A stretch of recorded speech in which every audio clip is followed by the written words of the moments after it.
Hello, welcome to my second attempt at Chapter 6 of Amy's Eyes. I'm going to see if I can try to actually read this. Chapter 6. How many miles to Babylon? 70 miles and 10. Can I get there by candlelight? Yes, and back again. If your heels are nimble and light, you may get there by candlelight. The island of Tasmania lies directly south of Melbourne, Australia. The captain and Amy found the information in an atlas after Missy Clare left them alone again in the library. So the captain was not likely ever to sail unwarily into the South Polar Seas in search of the place. The danger of the day was a closer threat, for the captain might yet end it imprisoned in a bread box. The answer to that threat was in no book, but depended on the wits of Missy Clare. Sitting on the couch, the three of them decided that the captain must escape from St. Anne's, and the escape must be done quickly. Missy Clare went to the door and listened, holding her finger to her lips. Amy and the captain sat quietly.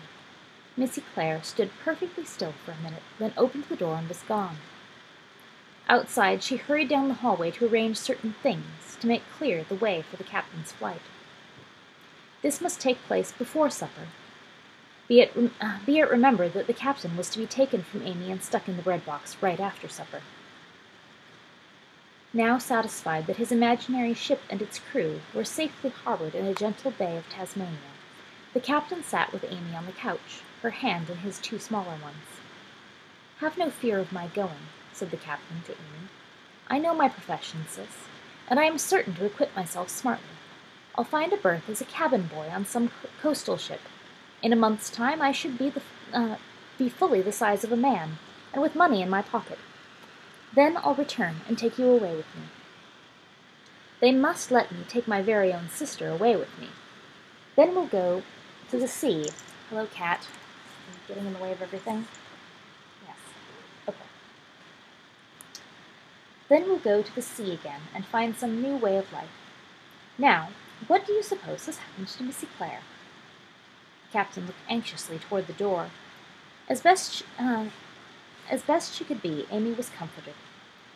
There was really no other answer to the problem of what the captain must take. There was no better answer to the problem but that the captain must take to the road. "You will come back, Captain?" Amy asked. "Have no fear. How could you suppose I would not? And in a month's time, no longer. If events fall that I cannot be at the door of St. Anne's in that time, you will be sure to have a letter from me, and if I fail my promise in that, you may just as soon think I am dead." "Oh, Captain!" Amy began to cry. "But I won't be dead. I will be here, and you'll know exactly of my fortunes.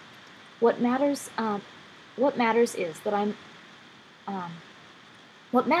I must be of a size to face Mrs. Hill and Miss Quince upon my return. They surely must give you into my charge when they see I am a full-grown man. Now, where is Missy Clare?" "Oh, Captain, I will miss you so," said Amy, hugging him close. The captain patted her hand. A bell sounded throughout St. Anne's. It was the call to wash for supper. Before it had ceased, Missy Clare slipped inside the library door. She presented the captain with an ample leather bag, such as a lady going out a-riding might carry. "Here is food for the road," she said. "There is no time to waste." As the captain slung the bag over his shoulder, Missy Clare went to one of the front windows and peeked through a curtain. She returned quickly and held out a hand. A half-dozen silver coins lay in her palm. "You'll need money. Take this. You can repay me when you return for Amy." "How soon do you think that will be?" "A month's time," said the captain. "Or a letter will come, no longer. Count me dead if I fail."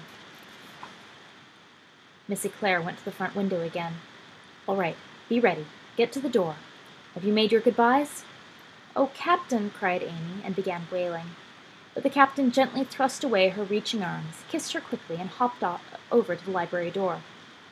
"The cook will call the dog away in a minute," Missy Clare explained.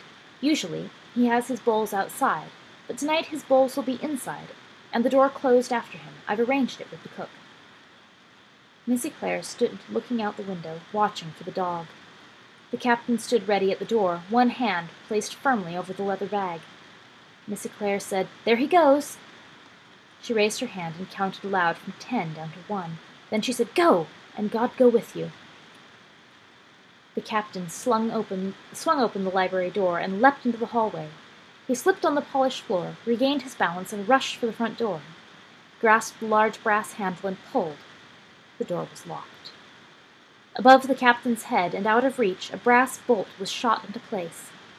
This had been Miss Quince's work. Already she had been about locking up against the captain's escape, if he tried to run when they came to put him in the bread box after supper. Unharnessing himself of the leather bag, the captain swung it wildly at the bolt. Voices and footsteps were coming down the hallway. The captain could not slip the bolt with his wild swings. On either side of the great front door, the cut-glass windows ran vertically down each side of the heavy jambs. The leather bag had weight, for apples were inside it. The captain swung the bag desperately into a side window. Glass broke and scattered all over the floor. He kicked his foot at the window and broke more glass. There was room enough to climb through. Miss Quince came stomping down the hallway. She was screaming, "Stop! Thief! Liar! Traitor! Lothario!" The captain squeezed through the opening. His jacket caught. He could not move. Miss Quince reached out a hand to grab his leg. "You'll never get away! Never!" she shrieked. But just as she touched his boot, the captain wrenched himself free and tumbled across the porch landing and down the stairs. He recovered himself and ran to the iron gate. Just then the great dog with the long legs bounded around the corner of the building. No door had been closed behind him at all. The cook had not understood Missy Clare's instructions. Swinging the leather bag around his head like a battle-axe, the captain held the dog at bay and got a foot through the gate. Mrs. Hill and Miss Quince were in the front of the charge down the steps. Children came pouring out of the front door. Others of the ladies of St. Anne attempted futilely to herd them. Amy was among those who witnessed the heroic efforts of the captain, flailing at the great dog with the leather bag, yelling, "Down, you cur! Down!" The dog's gnashing teeth tore at the bag and snapped at the captain, and it seemed that the captain might at any moment be caught and torn to pieces on the spot. But he slipped his body through the iron gate and was off and running up the tree-lined path toward the roadway. Miss Quince was first at the gate. She put her hand on the iron latch to open it so that the dog might give chase. But Mrs. Hill was there also, only a breath later. She clamped her broad hand over Miss Quince's hand and held it still. "Let the dog have him!" cried Miss Quince. "Oh, let the dog have him!" Mrs. Hill set her jaw firmly and said nothing, holding Miss Quince's hand pinned and unmoving at the latch. Miss Quince let out a wail and then a pitiful whimper. "Oh, let the dog have him!" She struggled to free her hand, but Mrs. Hill was the stronger, and she held. Meanwhile the captain ran. He turned out of sight down the roadway before Mrs. Hill let Miss Quince slip her hand out from under her own. The throng and clamor that allowed Amy and Missy Clare to leave the library without being noticed.